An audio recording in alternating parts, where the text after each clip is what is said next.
नमस्कार, मी वृषाली पाटील. आपण बघत आहात एक्सप्रेस न्यूज मराठी.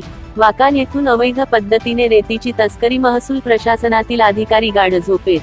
सदानंद जाधव, महागाव प्रतिनिधी. तालुक्यातील मौजा वाकान येथील दुधगाळ नाल्यावरून अवैध पद्धतीने रेतीची तस्करी रात्रंदिवस सुरू असून महागावच्या महसूल प्रशासनाने मात्र गाढ झोपेचे सोंग घेतले आहे.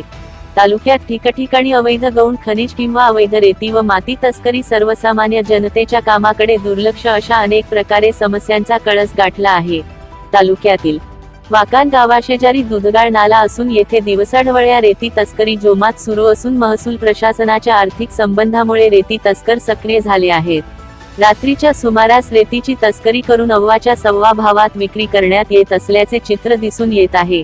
एवढ्या मोठ्या प्रमाणात दिवस रात्र रेतीची सर्रास तस्करी होत असून बिना रॉयल्टी वाहतूक केल्या जात आहे. संबंधितांवर प्रशासनाचे कोणत्याही प्रकारचे नियंत्रण नसून महसूल प्रशासनाच्या आशीर्वादाने रात्री, अपरात्री व दिवसा ढवळ्या रेतीची तस्करी होत असल्याचे आरोप नागरिकांकडून केल्या जात आहे. नवीन घराच्या बांधकामासाठी जवळपास असलेल्या गावांमध्ये ट्रॅक्टरद्वारे दिवसा व रात्रीच्या सुमारास रेतीची विना रॉयल्टी वाहतूक केली जात आहे. शासनाला लाखो रुपयांचा चुना लावत महसूल प्रशासन व वनविभाग याबाबीकडे कान्हाडोळा करीत असल्याचे नागरिकांमधून बोलल्या जात आहे.